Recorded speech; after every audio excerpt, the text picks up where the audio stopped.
The nightmare we all feared came to life in Dallas, and what we witnessed today wasn't just a loss, it was the collapse of what once looked like a promising season. Our franchise quarterback went down, our defense gave up 44 points like it was Halloween candy, and to make things worse, we almost lost another receiver in a play that stopped our hearts cold. I'm telling you right now, if Adam Peters and Dan Quinn don't make drastic changes now, this season's slipping through our fingers. Stay with me until the end, because what's coming is devastating, and we need to talk about what's really going on with our Commanders. After years of watching this team suffer against Dallas, we thought we finally had the pieces to fight back. We had Jayden Daniels playing with the poise of a 10-year vet, an offense ranking among the best in the league, and genuine hope. But yesterday at AT&T Stadium, that hope turned into despair in a matter of seconds. Let's start with what hurts the most. Jayden Daniels left the game in the third quarter with a right hamstring injury. I cannot believe this is happening right when we needed him the most. Daniels had completed 12 out of 22 passes for 156 yards and a touchdown, plus one on the ground. Nothing flashy, but considering we played without Terry McLaurin, without Deebo Samuel, and without Noah Brown, the guy was making magic out of scraps. And you know what makes this even more infuriating? The injury happened on a play where our offensive line completely collapsed, let him get sacked, stripped, and hurt all at once. Let me ask you something. Where was the protection? Where were the adjustments to help a quarterback throwing to practice squad receivers? Because I'll tell you what, if we lose Jayden Daniels for multiple weeks, this season is cooked. Marcus Mariota came in to replace him, and what we saw was exactly what we feared. On his very first meaningful drive, 3rd and 6 from the Dallas 38, he threw a pick that Darren Bland took back 68 yards for a touchdown. 68 yards! Look, I respect Mariota as a pro, but the gap between him and Jayden is massive. It's like comparing a Ferrari to a Toyota Corolla. Sure, both will get you there, but the ride isn't the same. Now, let's talk numbers, because that was a straight-up beatdown. Dak Prescott torched us for 264 yards and 3 touchdowns, completing 21 of 30 passes. CeeDee Lamb, who had missed 3 games with an ankle injury, came back and roasted us for 5 catches, 110 yards, and a touchdown. Jake Ferguson caught 2 touchdowns.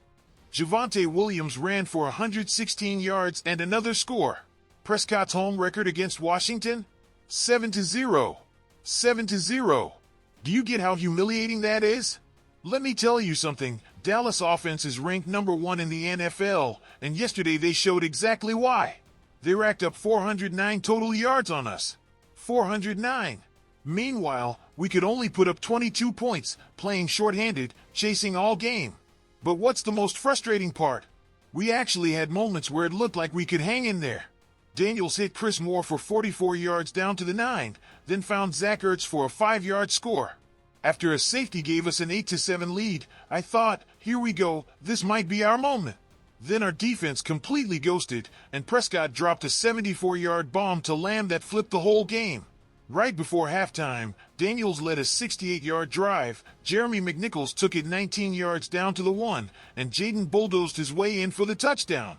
The score was 20-15, we were still alive. But what went down in the last 45 seconds of the first half was absolutely unforgivable. Dallas had the ball on its own 26 with 45 seconds left. Think our defense held? Nope. Prescott hit George Pickens for 44 yards, then Javonte Williams busted through for 33 more down to the 2, dragging Quan Martin 10 extra yards like a rag doll. And to top it off, Prescott found Ferguson wide open for the touchdown with 10 seconds left. From 2015 to 27-15 in 35 seconds.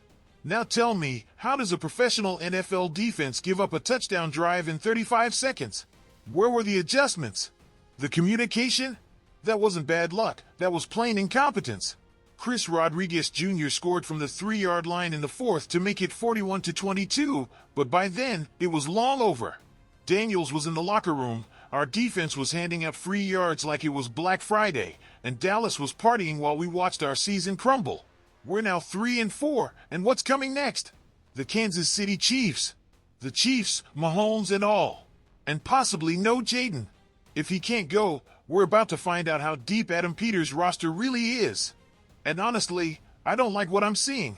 Do you really think we can hang with the Chiefs without Jayden, without Terry, without Deebo, and with this defense? Because I'll tell you this, we need a miracle. Or better yet, we need Adam Peters to start making calls before the trade deadline because this situation's not sustainable.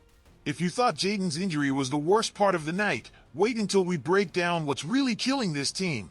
Because listen, you might survive without your star quarterback for a few games if your defense can hold its ground. But what we saw yesterday wasn't NFL defense, it looked more like high school ball. After years of mediocre defenses, we thought Joe Witt Jr. coming in as DC, paired with Peters' new pieces, would finally give us a respectable unit. But tell me, since when is giving up 44 points respectable? In what universe is allowing 409 total yards even remotely acceptable? We're watching the same horror movie every season, just with different actors. Let's go back to that pre-halftime drive I mentioned. 35 seconds. 35 seconds to allow a touchdown that completely flipped the game. Daniels and the offense had done their job, cut the lead to 5 and were set to get the ball back after the half. All we needed was 45 seconds of defense. 45 miserable seconds. But no! Marshawn Lattimore, our supposed number 1 corner, gets roasted by Pickens for 44 yards. Lattimore needs to hit the bench now. Jonathan Jones is healthy again, and no way he could be worse than this. Because giving up 44 yards in a clear passing situation is just unacceptable. Then Javonte Williams drags Quan Martin another 10 yards on a 33-yard run. When was the last time any of our defenders made a solid tackle when it mattered? I can't remember. Martin might weigh 190 soaked, but Williams treated him like a backpack. That's not lack of talent, it's lack of technique and effort. And to cap it off, Jake Ferguson was so open in the end zone it looked like he was running routes in his backyard. Bobby Wagner, our vet leader, the guy who's supposed to cover tight ends, looked like he was in a different zip code. And this isn't new, it's been happening all season. Look, Wagner's a legend and a future Hall of Famer, but he's 35 and playing like he's 45. In clear passing downs, he's a liability. He's lost a step, can't cover, can't explode off the line. It's time to give our younger linebackers some snaps.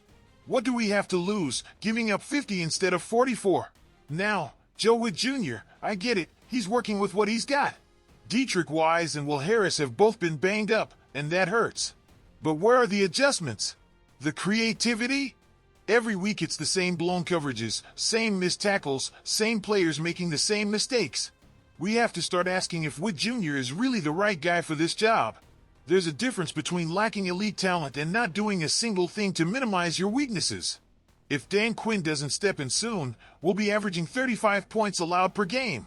And don't even get me started on the pass rush. Prescott had all day. Completed 21 out of 30 passes, and I guarantee that on at least 15 of those, he had over 3 seconds in the pocket. 3 seconds! In today's NFL, that's a lifetime. Where's the pressure? The creative blitzes? The juice from our front four? We can't win in this league if we can't generate pressure without sending extra rushers. Dak Prescott looked like prime Tom Brady out there, calm, surgical, and untouched. The only sack fumble of the game? It happened to us. Adam Peters needs to be on the phone right now looking for help before the deadline. We need a real pass rusher. We need a linebacker who can cover. And honestly, it's time to question if vets like Lattimore and Wagner still deserve to start. And you know what's the most frustrating? We've got young players just collecting dust on the bench. We're already this bad, what's the harm in giving Jordan McGee or another young linebacker some real snaps? Slide Jonathan Jones outside and let Lattimore sit a bit. I promise, it can't get worse than giving up 44 points. And looking ahead? It's brutal. Chiefs up next, then Giants, Steelers, Eagles, and Cowboys again. How many of those can we realistically win with this defense? If we don't make drastic changes fast, we could be 3-9 before we even realize it. Injuries are an excuse only up to a point. When you keep seeing the same busted plays, same players messing up, and a coordinator who doesn't change a thing, that's not bad luck, that's systemic incompetence. Dan Quinn's got to make hard calls. Adam Peters needs to get aggressive. And Joe Witt Jr. either figures this out or steps aside. This season can still be saved, but that window's closing fast, real fast. If that didn't rattle you, wait for this one, because Luke McCaffrey nearly gave every Commanders fan a collective heart attack. And I mean it, after everything we'd already lost at receiver, a new injury scare was the last thing we needed. Let's get the context straight. Noah Brown's been on injured reserve since week 2 against the Packers. Terry McLaurin, our All-Pro, The heart of this air attack, missed his fourth straight week despite Dan Quinn sounding optimistic. And Deebo Samuel Sr. sat out too with a heel issue. So tell me, how's an offense supposed to function with only 3 healthy receivers on the active roster? That's what we had. Luke McCaffrey, Chris Moore, and Zach Ertz doubling as a slot guy. We even had to call up Robbie Chosen from the practice squad just to have another body out there. This isn't an NFL depth chart, it's a preseason one. Then, right before half, when Jayden was scraping together magic with backup receivers, McCaffrey tried to hurdle a tackler on a kickoff return. I get it, he wanted to make a big play and spark something. But what happened next froze us all. He went airborne, came down awkwardly, took a nasty hit, and his head smacked the turf hard. When he went still for a few seconds, every single fan watching stopped breathing. Head injuries are terrifying, knees and ankles heal, but concussions? Those can end careers. Washington's medical staff sprinted out immediately. McCaffrey was down, motionless, and panic spread through the entire stadium. At that point you just think, what else could possibly go wrong? After what felt like forever, he finally got up and was helped to the locker room. But he looked dazed, wobbling between trainers, not a reassuring sight. Honestly, I thought he was done for the game, maybe weeks. Social media lit up instantly. Commanders fans were losing it, and who could blame them? Lose Terry, lose Deebo, lose Noah, then Jayden, and now maybe McCaffrey? That would have been the knockout blow. A lot of fans were probably ready to just turn the TV off right there. But then halftime brought the news we were all praying for. Luke McCaffrey had been checked and cleared to return. When I saw him come out to field the second half kickoff, I almost cried with relief. Not exaggerating, after all the bad breaks, getting even one good update felt like a small miracle. Now, we've got to talk about that decision, though. I respect the fire, the competitive spirit, but was that risk worth it? When your roster's hanging by a thread, when you're already down your top 3 receivers, maybe you don't go diving over defenders on special teams. If that injury had been serious, it could have crushed this season. Dan Quinn and his staff have got to have serious talks with guys about game awareness and risk management.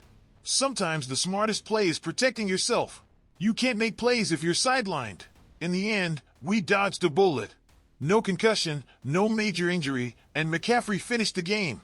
In a season overflowing with bad luck, hearing that kind of good news was huge. But now, it's reality check time. With Terry still out indefinitely, Deebo dealing with that heel, and Noah Brown still on IR, McCaffrey's going to be absolutely key. The question is, can he handle being one of only 3 healthy receivers week after week? We're about to find out. McCaffrey's shown flashes, good speed, dependable hands, tough mindset, but he's still young, and now he's being thrust into a much bigger role than expected. He's going to have to grow up fast, especially with Mariota possibly stepping in for Jayden. And this circles right back to Adam Peters and the trade deadline. After this game, after seeing just how thin we are at receiver, Peters has got to make a move. We can't finish the season with only 3 healthy players at that position. What happens if McCaffrey actually gets hurt next time? What if Chris Moore tweaks an ankle? Are we suiting up Robbie Chosen and some practice squad guys? We need depth, and not just bodies, real talent. Peters should be calling teams out of the playoff race right now, checking which veteran wideouts are available.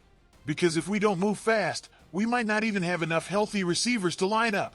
That McCaffrey scare was a brutal reminder of just how fragile this situation is. We got lucky this time, very lucky, but I don't want to keep relying on luck. I want this organization to be proactive, to plan ahead. Because next time, we might not be so fortunate. Commanders fans, let me level with you, this was one of the toughest nights we've had in a long time. Jayden went down with what could be a multi-week injury. Our defense gave up 44 points and proved major changes are overdue. And we came frighteningly close to losing Luke McCaffrey, too. 3 stories, 3 get punches to this franchise.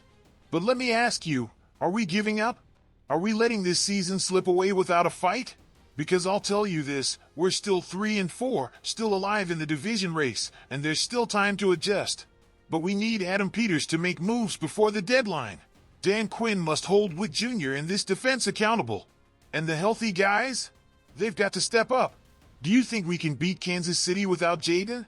Do you think this defense can improve with the same mistakes, week after week? And can we survive with only 3 healthy receivers? Drop your answers in the comments. I want to know what the Commanders Nation really thinks. And if you bleed burgundy and gold like I do, hit that subscribe button now. I promise, tomorrow there'll be more analysis, more updates, and more breakdowns you won't find anywhere else. We're family, and family sticks together through the hard times. Hit like if you think Lattimore needs to ride the bench. Subscribe if you think we need to make moves before the deadline. And comment what you'd do if you were Dan Quinn for a day, because we need solutions, and we need them now. And remember, hail to the Redskins!